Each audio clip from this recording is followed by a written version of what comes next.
السلام عليكم. عليكم السلام ፋጢማ እስኪ የተራረፈ እንጀራ ካለ ስጫቸው እንዴ አዲስ እንጀራ የለም እንዴ ባለፈው ተጋግሯል ነበር ትናንት መሰለኝ ኧረ ሞልቷል እና ወጥስ የለም አለ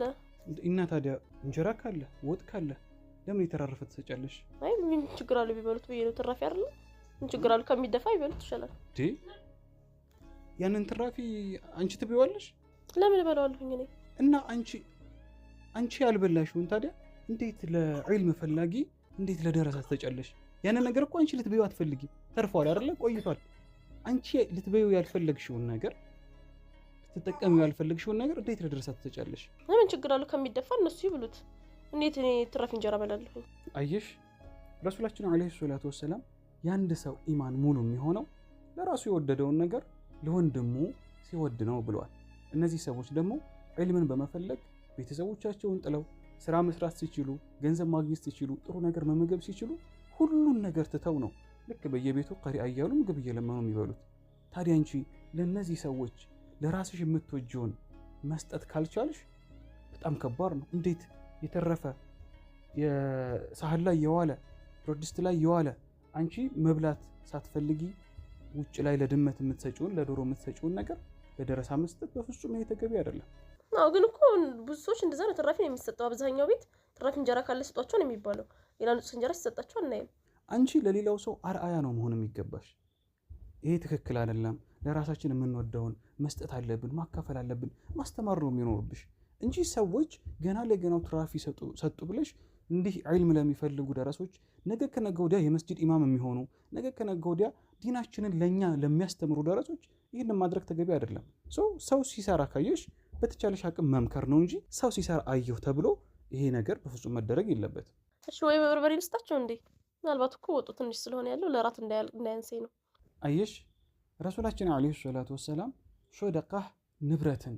ሀብትን በፍጹም አታጎልም ብለውናል እንግዲህ እኛ ይሄ አሁን ቢያልቅ የሰራሹ ቢያልቅ ሌላ መስራት እንችላለን ምክንያቱም ሁሉም ነገር አለበት ኢንሻ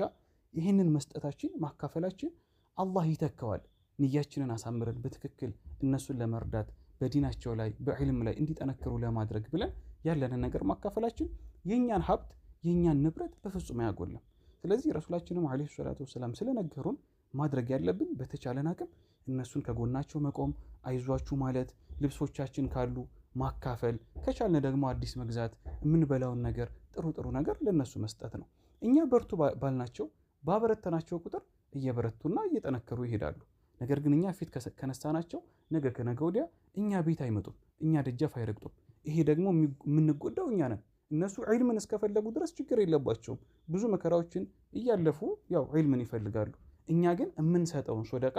የምናገኘውን አጅርና ሐሰና እናጣበታለን ያ አላህ እንዴት አብዛኞቻችን እንዴት ተሳስተናል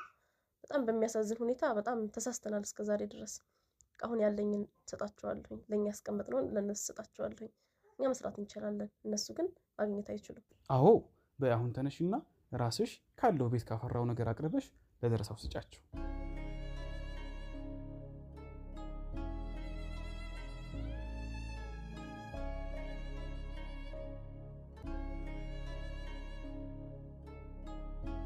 አያችሁ እንደ ማህበረሰብ ደረሶችን ማበርታት ዒልምን የሚፈልጉ ሰዎችን አይዟችሁ ማለት ይገባናል ምክንያቱም እነዚህ ደረሶች እነዚህ ዒልም ፈላጊዎች ነገ ከነገ ወዲያ መስጂዶቻችን ላይ ኢማም ሆነው እኛንም ልጆቻችንንም የሚያስተምሩ ናቸው ስለዚህ ረሱላችን አለይሂ ሰላቱ ወሰለም ሶደቃ መስጠታችን ኪሳራ ውስጥ እንደማይከተን ይልቁንም አላህ በረካን እንደሚሰጠን አስተምረውናል ስለዚህ በተቻለን አቅም ከጎናቸው ልንቆምና የተሻለንን ነገር ልናካፍላቸው ይገባል